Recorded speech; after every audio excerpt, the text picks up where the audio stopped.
Hello friends, welcome to Sneha's cooking diary. இன்றைக்கி நம்ம beef chops biryani தான் பார்க்க போகிறோம். ஃபஸ்ட்டு பீஃப் எடுத்து நம்ம நல்லா வாஷ் பண்ணிவிட்டு உப்பு மஞ்சள் தூள் போட்டு கொஞ்சம் மிளகாய் தூளும் போட்டு ஜிஞ்சர் கார்லிக் பேஸ்ட் போட்டு மேரினேட் பண்ணி வச்சுக்கணும். அப்புறம் ஒரு கடாயில் அதை தண்ணி ஊற்றக்கூடாது, வெறும் கொஞ்சமாக லைட்டாக ஆயில் ஊற்றி அதை வதக்கணும். இன்னொரு பக்கம் ஒரு பிரியாணி கண்டெய்னர் வச்சுக்கோங்க. அதில் ஆல் ஸ்பைசஸ் ஆட் பண்ணிக்கோங்க. ஆனியன்ஸ் போடுங்க. நான் 4 பிக் ஆனியன் போட்டிருக்கேன். ஆனியன்ஸ் நல்லா வதங்கட்டும். க்ரீன் சில்லி ஒரு 4 போட்டுக்கோங்க, ஏன்னா ஆல்ரெடி நம்ம பீஃபில் மிளகாய்த்தூள் போட்டிருக்கோம். அப்புறம் ஒரு பக்கம் தக்காளி கட் பண்ணி வச்சுக்கின்னு அதிலே பிரியாணிக்கு தேவையான மிளகாய்த்தூள் போட்டுக்கோங்க. பச்சை மசாலா ரெடி பண்ணி வச்சுருக்கேன். புதினா, கொத்தமல்லி, பச்சை மிளகா, கொஞ்சம் கல் உப்பு போட்டு அதை அரைச்சி வச்சுருக்கேன்.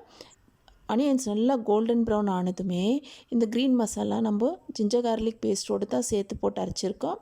அதையும் நல்லா ஆயிலில் ரா ஸ்மெல் போகிற வரைக்கும் வதக்குங்க. இந்த க்ரீன் மசாலா நல்லா ஆயிலில் நல்லா வதக்கணும். அதுக்கப்புறம் நம்ம எடுத்து வச்சுருந்த வெங்காயம் தக்காளி மிளகாய்த்தூள் ஆட் பண்ணிக்கலாம். அப்புறம் கல்லுப்பு போட்டுக்கலாம் தக்காளி வதங்கிறதுக்காக. தக்காளி போடுற வீடியோ ஸ்கிப் ஆகிட்டுக்குது, அப்புறம் பக்கத்தில் நம்மளுக்கு ஒரு 50 to 60% பாயில் ஆகிருக்கிற சாப்ஸ் எடுத்து ஆட் பண்ணிக்கலாம். பிரியாணி மசாலாவில் எல்லாத்தையுமே ஆட் பண்ணிக்கோங்க. ஆனால் நான் அதில் கொஞ்சம் பீஸ் விட்டு வச்சுருக்கேன் ஃப்ரை பண்ணுறதுக்காக. ஓகே, இப்போ இந்த மசாலா தண்ணி ஊற்றிக்கலாம் நம்ம. அதாவது தக்காளி மிளகாய் தூள் எடுத்து வச்சோம் இல்லைங்களா, அதுலேயே கொஞ்சம் தண்ணி இருந்துச்சு, அதை எடுத்து ஊற்றிட்டு கொஞ்சம் நேரமாக நம்ம க்ளோஸ் பண்ணி வைக்கலாம். க்ளோஸ் பண்ணி வச்சுட்டு அதை கொஞ்ச நேரம் அப்படியே விடுங்க, மசாலையில் பாயில் ஆகட்டும். இது பக்கத்தில் ஒரு 4 to 5 பீஸ் பீஃப் நான் ஃப்ரை பண்ணின்னு இருக்கேன்.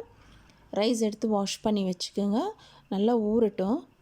அப்புறமா நம்மளுக்கு இந்த பீஸு ஃப்ரை பண்ணின்னு இருக்கிறது தண்ணியிலே நல்லா ட்ரை ஆகிட்டு அது அந்த ஆயில் ஊற்றி ஆயிலில் ரோஸ்ட் ஆகி வரட்டும். அடுத்து நம்மளுக்கு போட்ட பீஃபு நல்லா தண்ணியெல்லாம் ட்ரை ஆகிட்டு இங்கே பாருங்கள், அதில் இருக்கிற ஆயில் நம்மளுக்கு செப்பரேட் ஆகி வந்திருக்கு. இந்த மாதிரி தான் குக் ஆகணும். இந்த மாதிரி குக் ஆகி வரும்போது அந்த நம்ம தண்ணி ஊற்றிக்கலாம். 1:2 ரேஷியோ தண்ணி ஊற்றிக்கலாம். நான் எடுத்துருக்கிறது ஷார்ட் கிரெயின் ரைஸ் தான், வாஷ் பண்ணி ஊற வச்சுருக்கோம். இப்போ நம்ம 1:2 ரேஷியோ தண்ணி ஊற்றிக்கலாம். நார்மல் வாட்டர் தான் ஊற்றுறேன். ஊற்றிட்டு இந்த ஸ்டேஜில் நீங்கள் உப்பு காரம் டேஸ்ட் பார்த்துக்குங்க. தண்ணி நல்லா பாயில் ஆகிறதுக்கு ஆரம்பிச்சிடுச்சு. தண்ணி இந்த மாதிரி நல்லா பாயில் ஆன பிறகு நம்ம வாஷ் பண்ணி வச்சுருக்க தண்ணியெல்லாம் ட்ரெயின் பண்ணிவிட்டு ரைஸ் போட்டுக்கலாம். நல்லா மிக்ஸ் பண்ணிக்கோங்க.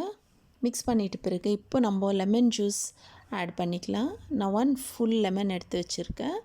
லெமன் ஜூஸ் நம்ம ஆட் பண்ணிவிட்டு நம்ம மறுபடியும் மிக்ஸ் பண்ணிக்கலாம். மிக்ஸ் பண்ணிவிட்டு இது நம்ம மீடியம் ஃப்ளேமில் வைக்கணும். இப்போது லெமன் ஜூஸ் போட்டுட்டு மிக்ஸ் பண்ணிவிட்டு மீடியம் ஃப்ளேமில் வச்சு ஒரு 15 to 20 மினிட்ஸ் விடுங்க. நம்மளுக்கு பிரியாணி சூப்பராக ரெடி ஆகிடும். பக்கத்தில் ஃப்ரையும் நம்மளுக்கு ஊற்றின தண்ணியெல்லாம் ட்ரை ஆகிட்டு இப்போ ஆயிலில் நல்லா ரோஸ்ட் ஆகின்னு இருக்குது. இந்த மாதிரி செய்யும் போது ரொம்ப நல்லாயிருக்கும் சாப்பிட்றதுக்கு டேஸ்ட்டாக. பாருங்கள், பிரியாணியும் ரெடி ஆகிடுச்சு. ஒரு 20 மினிட்ஸ் விட்டேன், சிம்மில் வச்சுட்டு க்ளோஸ் பண்ணிவிட்டு பிரியாணி சூப்பராக நம்மளுக்கு ரெடி ஆகிடுச்சு. இப்போ சர்வ் பண்ணிக்கலாம். நல்லா பீஃப் சாப்ஸ் பிரியாணி சூப்பராக ரெடி ஆகிடுச்சு. நான் நிறைய பிரியாணி ரெசிபீஸ் அப்லோடு பண்ணியிருக்கேன் ஃப்ரெண்ட்ஸ், நீங்கள் அதையும் வாட்ச் பண்ணுங்கள்.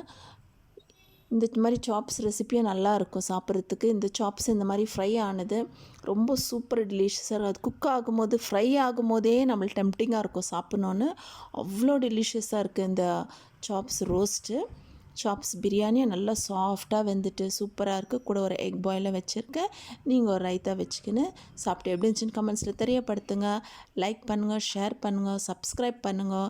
தேங்க்ஸ் ஃபார் வாட்சிங் friends. Bye, see you all in next video.